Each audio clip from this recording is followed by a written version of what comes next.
नमस्कार मंडळी. आज मी सर्दी आणि खोकला या थंडीच्या दिवसात खूप मुलांना होतो, मुलांना ना, मोठ्या माणसांना वगैरे, बायांना, सर्वांना होतो. त्यासाठी मी एक काढा बनवून आणला आहे. तो खूप एकदम इझी आहे, सर्व घरगुती वस्तू आहे. तर हा बघा, हा मी एक एक तांब्या मी पाणी घेतलं आहे आणि ते भांड्यात टाकलं आहे. याला छान बॉईल होऊ द्यायचं, पाण्याला बॉईल करून घ्यायचं. त्याच्यानंतर मी हे 8-10 तुळशी पत्ता आहे, नंतर थोडी चिमूटभर हळद आहे, नंतर हे 5 मिरे आणि 5 काळे हे 5 मिरे आणि हे 5 लवंग घेतले आणि थोडा अद्रकचा किस घेतला आहे, तो याच्यात टाकायचं. हे बॉईल झाल्यानंतर मग हे सर्वचे साहित्य आपले हे सर्व टाकायचे त्याच्यात. आता आपलं बॉईल झालं आहे. जे सर्व आपले साहित्य आहे ते सर्व मी टाकून येते. हे पाणी आपलं बॉईल झालं आहे.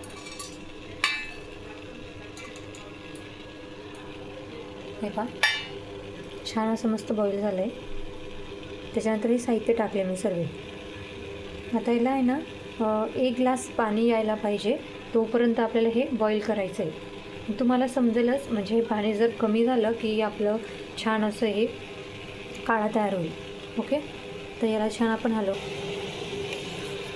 छान याला असं बॉईल केलं. जितकं आपण बॉईल केलं तितका या आपण जेवढे साहित्य टाकले त्याच्याला अर्क उतरेल. मग जेवढा याचा अर्क उतरेल तेवढं तुम्हाला सर्दी खोकल्यासाठी खूप बेनिफिट राहील. कारण जास्त बाहेरचं औषधी मेडिसिन वगैरे आपण घेतो, खोकल्याचं घेतो, तरी फरक नाही पडत नाही. अजून मग जास्त दिवस घेतले तर त्याचा शरीरावर खूपच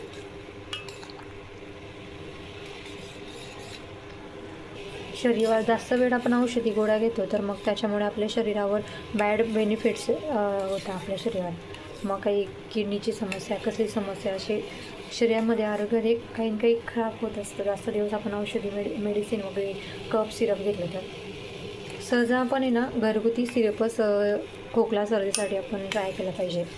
तुम्ही बनवून बघा कसं झालं आहे. तुम्हाला काय वाटतं, तुम्हाला वाटलं फरक जाणवला असेल तर मला कमेंटमध्ये नक्की सांगा. आता याला मी बॉईल होऊ दे. खूप हे पाणी मी निम्म म्हणजे असं अर्धं करेल पाणी. पूर्ण म्हणजे 1 ग्लास पाणी अर्धा तांब्या पाणी घेतलेलं मी. एक तांब्या पाणी घेतलं आहे मी. तर ह्या तांब्या अर्धा होईल तोपर्यंत हे पाणी मी बॉईल होऊ दे. हे आपला काढाचं बॉईल होऊ दे. जितकं तुम्ही बॉईल करणार तितकं तुमचा काढा चांगला राहील.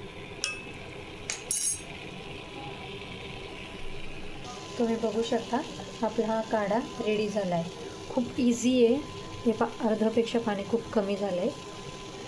आपला हा काढा तयार झाला. आपला काढाचा कलर चेंज झाला बघा. खूप फायदेशीर आहे कारण त्याच्यात तुळशीपत्ता आहे. तुळशीपत्ता, तुळशीपत्ता आणि अद्रक, काळे मिरे, लवंग आणि हळद हे सर्व सर्दी खोकल्यासाठी उपयुक्त आहे. याच्यामुळे आपल्याला असं आपण किती आपण असं खोकला आपला कफ असतात, सर्दी असतात, त्याच्यामुळे आपला घसा जो ना खूपच असं दुखतो, पेन होतो खूप. त्याच्यामुळे मग हे पिल्याने तुम्हाला खूप आराम पडेल. 100% हे खूप काम करेल. कारण मी सुद्धा हे घेतलेलं आहे. मला कफ सिरप झालं, काही झालं तर मी हे पहिले मी घरी बनवते, मी पिते. मला खूप आराम मिळतो.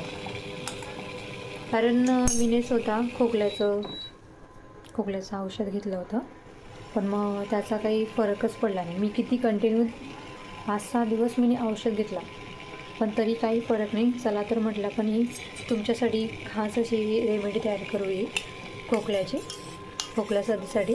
मग खरंच मला खूप फरक पडला याच्याने. तुम्ही पण बनवा खूप आणि कमेंटमध्ये नक्की सांगा. थँक्यू.